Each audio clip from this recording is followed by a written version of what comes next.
درود بیننده ارجمند، برنامه اخبار آزادی را تماشا دارید. من عبدالله اشرف هستم همراهتان و در برنامه امروز جمعه 2 اکتبر این موضوع ها را داریم. دونالد ترامپ پرزیدنت ایالات متحده آمریکا و همسرش میلانیا ترامپ با کرونا ویروس گرفتار شدند. ساکنان جماعت بازاربای برونوی شهر وحدت میگویند راه فرزندانشان به مکتب دور و خطرناک است. با دری آب میگذارند، با برف، با ماشینای راه میبیایند. حاضر با بسیار تشویش شدهستیم، دخترکا گم شدهستند. پاندemia تئاترها را از تماشابین محروم کرد. تئاتر کانی بادام در تاجیکستان نمایشنامه‌های آنلاینی را به راه ماند. ما هم همه چیز را تماشا کردیم و گفتیم که ما از آنها چه کمی داریم. رئیس جمهور آمریکا دونالد ترامپ اعلان کرد که کرونا ویروس نو به او و همسرش سرایت کرده است.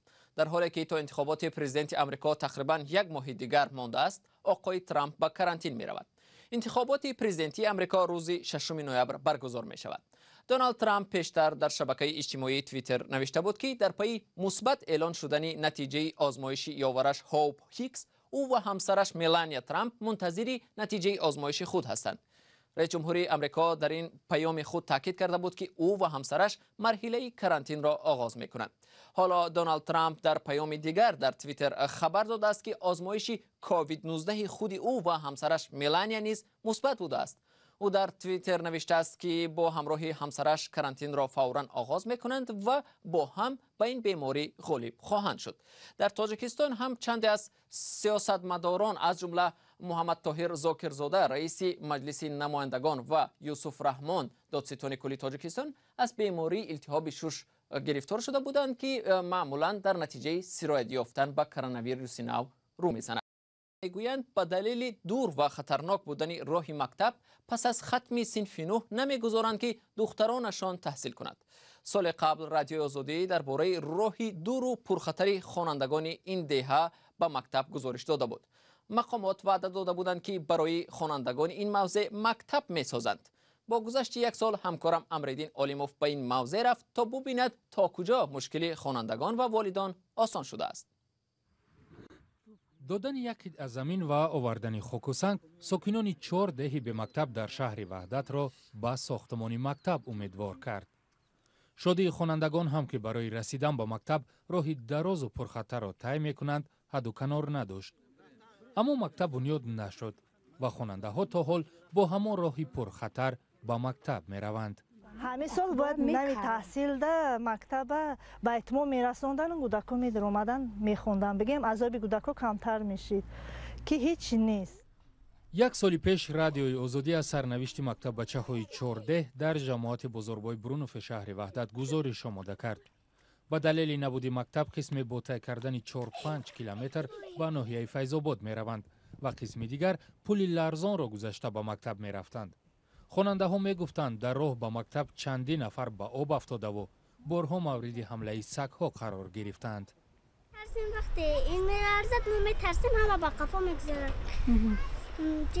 وقتی اینجا 151 تا طلبه دارد همه می گذارد دختری کلان یک تو غلطیدگی بود در این آب یک تو در پایانتر غلطیدگی بود.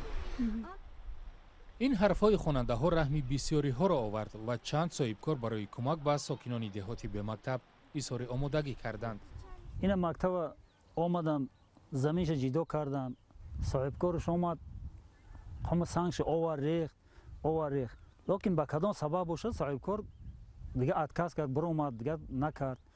باز صاحبکار دیگه یافتیم آوردیم. صاحبکار اومد گفت که آدماتون رو بگیریم. ما تو همش گرفتیم، آدم گرفتیم، همینجا گفتیم با چند کسی دیگه با یاردم میکنه. این صاحبکارشم بس کرد دیگه نیومد. رفتیم پیشش میگه مدیر معارف کنه. مدیر معارف شهر وحدت گفت تصمیم ساختمان مکتب لغو نشده است ولی به دلیل پنهان شدن پاندemia به تأخیر افتاد. با گفته او بنیاد مکتب برای خوانندگان جماعت بزرگوار برونوف را صاحبکار محلی به عهده گرفت. یگانه تغییراتی که در این 1 سال و در پی گزارش رادیوی آزادی به عمل آمد بنیاد یک پل موقتی در مسافه نسبتا نزدیکتر است که یک صاحبکار ساخته است. اکنون کودکان مثل قبل برای رسیدن به مکتب از داخل دریا نمیگذرند ولی به گفته آنها کوپروک هم چندان به خطر نیست. اینجا تخته شکسته اینه اجاره بینید. شکست خوش رو بگذاری جره خوش رو بگذار نغاد جره خوش رو بگذار. برخی از والدان میگویند به دلیل دوری راه مکتب آنها مجبور شدند دختران را از مکتب بگیرند. کدومون بدری آب میگذارن با برف با ماشینای رحمی بیاین حوزی با بسیار تشویش دستیم دخترکو گم شدستیان. مقامات میگوید مکتب تا سال آینده ساخته می شود. ساکنان و خوانندگان را از حال و فکری دوری راه مکتب در فصل زمستان اذیت می‌دهد. میگویند مجبور امسال هم کودکان را با راه‌های خطرناک به مکتب فرستادند و خدا میگویند که سالم و بدون یگان فلاکت به خانه برگردند. خیرنیسا یوسفی معاون رئیس حزب خلق دموکراتی تاجیکستان در یک مصاحبه با رجب میرزا خبرنگار تاجیک تعریف کرد که نامزد امام علی رحمان نامزد آنها شایسته مقام رئیس جمهور است چون خدمت زیاده به مردم کرده است. او به این سوال که چرا به جوانان در تاجیکستان راه نمی‌گشایند چنین جواب داد. اگر به تاریخ کشورهای پیشرفته جهان نظر اندازیم، سروزیر مالایزیا جناب مهاتیر محمد که تو سال 2020 سروری همین کشور را به عهده داشت در سن 94 سالگی قرار داشت.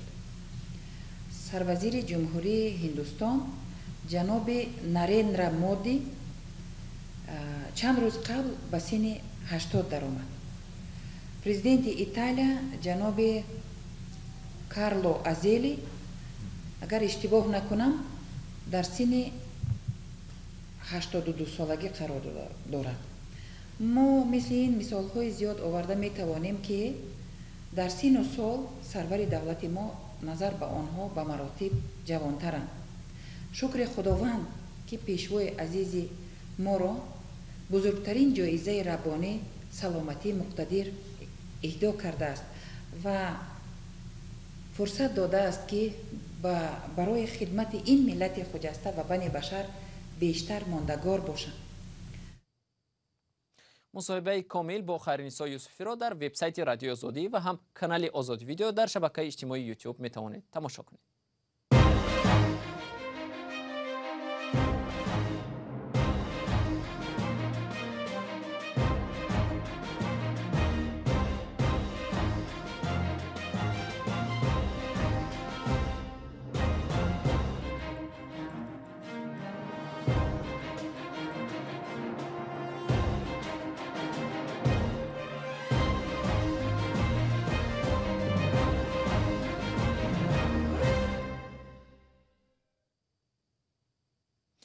با ادامه جنگ ارمنستان و آذربایجان برای قره‌باغ کوهی تعداد زیادتری مردم عادی آسیب می‌بینند و به خانه در می‌شوند. ارمنستان امروز گفت که آماده است برای قطع جنگ سر میز مذاکرات بنشیند. در مناقشه‌هایی که از روز 27 سپتامبر شروع شد تاکنون بیشتر از 100 نفر کشته شدند از جمله مردم آسایشته. گزارشی همکارم کیومرث عطا در همین باره است. مرگاور نیروهای مسلح ارمنستان و آذربایجان به همدیگر، مردم عادی دو طرف در میان آتش جنگ ماندند. در این حمله ها روستاها در قره‌باغ کوهی و اطراف آن ویران و ولنگار شدند. جنگ بین دو کشور روز 27 سپتامبر آغاز شد. شام 29 سپتامبر ساعت‌های 7 بود که بمباران از طرف ارمنستان آغاز شد و به این جا هم زد. به جایهای زیادی دهه آسیب رسید، خانه‌ها ویران شد، یک نفر زخم برداشت. دو کشور سال 1992 با هم جنگیدند و بعد آنکه جدایی طلبان تحت حمایت ارمنستان قره‌باغ کوهی را مستقل اعلان کردند.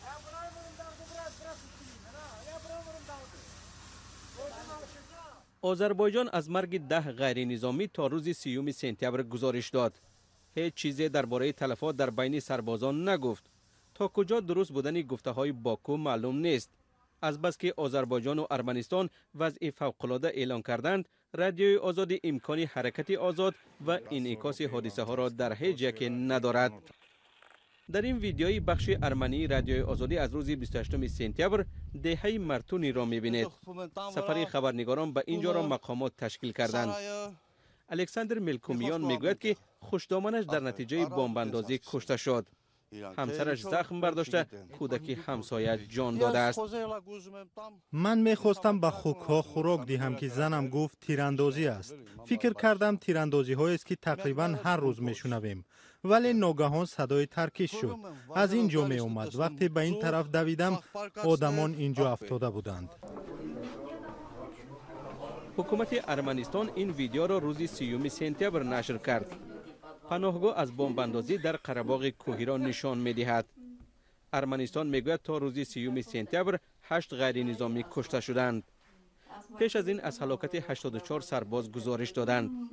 تصدیق درستی خبر از منابع مستقل امکان ناپذیر است.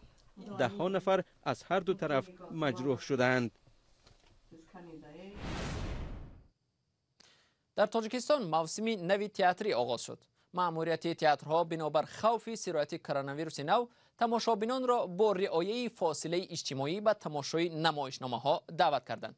اما تئاتری به نام تحفه فاضلова در شهر و خواستیم به طریق آنلاین پیشکش کنیم. یعنی مردم به یگان خطر از خانه‌شان نبرآمده میتونن تماشا کنن به طریق یوتیوب کانال تئاتر. سلام براتون سرتون. امروز دو شهر نری پنجبه پشت محکمه زنجان میکنن. حتی برای جلب دایره وسیع تماشابین در پایان نواری مستقیم زیرنوشت یعنی سوبتیتر را با زبان روسی در رفت نمایش یا خود سپکتاکل همراه کرده بودند. هرچند صفی اعضایان صحیفه یوتیوبی تئاتر همگی اطراف 200 نفر است، ولی صحنه مذکور را در مدت کمتر از یک هفته قریب 2000 نفر تماشا کردند. ما میدونیم که در قزاقستان، در قرغیزستان خیلی آنلاین پخش‌های مستقیم بسیار میشود در تئاترها، در تلویزیون ها، حتی در ازبکستان. ما هم همین چیز را تماشا کردیم و گفتیم که ما از آنها چه کمی داریم.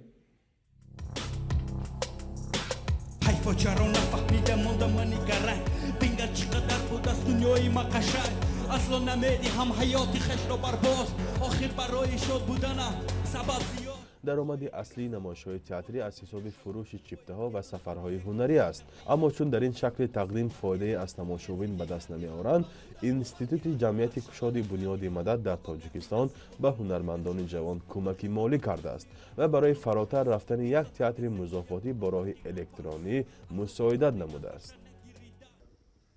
حالا هنرمندان علاقه نمایش دومی آنلاینی خود را با نام کارلسلان از روی اثری نویسنده اروپایی آماده کرده ایستادند و با وجود دریافت اجازه نمایش سپکتاکل در تالار با حضور بیننده میخواهند اول طریق پخش مستقیم این صحنه را در یوتیوب کانال خود منظور هواداران نمایند.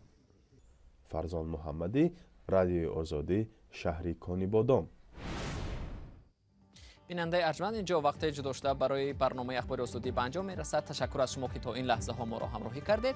اخبار و گزارش های دیگر را در سامانه رادیوی آزادی www.azadi.org میتوانید مطالعه کنید و در صفحه آزادی ویدیو در شبکه اجتماعی یوتیوب ببینید. روزهای استراحت خوب داشته باشید. تا ملاقات دیگر، خدا نگهدارتان.